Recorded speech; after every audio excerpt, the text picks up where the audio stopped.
Today at the White House, the president is hosting Israeli Prime Minister Benjamin Netanyahu. The two are expected to talk about that new peace proposal. Yeah, after they meet in the Oval Office, the two leaders are expected to give a joint press conference. Here to tell us what we can expect today is Sunrise's Trevor Shirley. Trevor, good morning to you. Hey there, good morning. Two very big meetings today for President Trump. Let's talk about this one. And I want to start with what Benjamin Netanyahu had to say on Fox News Sunday about this peace plan and about meeting with President Trump.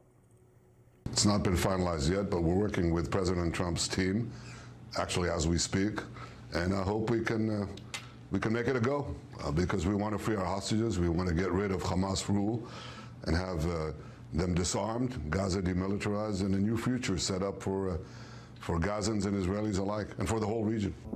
So, Trevor, what is in this 21-point peace plan? Yeah, so it really runs the whole gamut of everything they want to see, from an end to Hamas rule in Gaza to a lot of things that would focus on Israeli security long term. Whether or not they're going to get all of that is yet to be seen. We should get some more clarity on just where each side stands at this press conference later today. So when Netanyahu talked about this deal on Fox yesterday, he was not nearly as enthusiastic about it as President Trump, and here you can hear the president's optimism.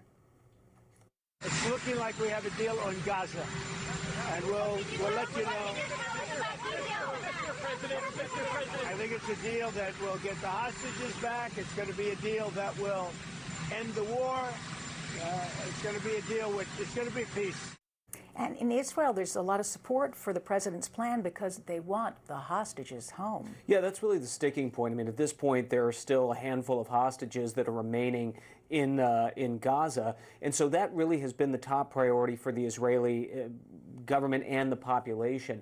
Whether or not we're actually going to see this come together and pay off is yet to be seen. It feels like we've been at moments like this before where they say, oh, we've got a deal, and then nothing happens. Right. And if I'm not mistaken, this is the first time the two leaders have met in person since the Israeli offensive into Gaza really started. Yeah, and that's something that the United States wasn't totally on board with. Military leaders here in the U.S.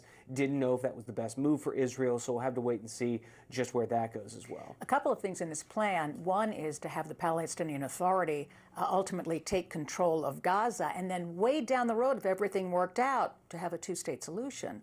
Neither of those things will land well with Netanyahu. No, and he said from the get-go that he isn't in favor of a two-state solution. So I think you're going to see later today in that press conference where those rifts may be. Netanyahu certainly doesn't want to feel like he's being pushed into a corner or having this deal forced on him. So what level of resistance he'll put up to portions of this will be interesting. And it's not just that he doesn't like it. His conservative coalition doesn't like it, and that may be driving it as much as anything. Well, and he needs that conservative coalition to maintain his position where he is now. So I think a lot of factors are going into this later today, and we should get some more clarity once we see them together. We should also point out, though, that Hamas, according to Axios at least, says that it has not received any sort of 21-point peace plan to agree to or reject. We do know, though, negotiations have been frayed going back to that attack in Qatar. Yeah, the Qataris have really been the middlemen in all this, kind of doing some shuttle diplomacy between the Israelis, Hamas officials.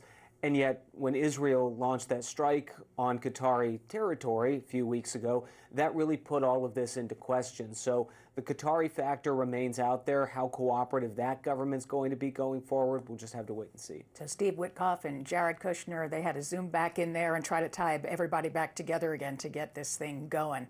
Thank you, Trevor. Really appreciate it. Sure.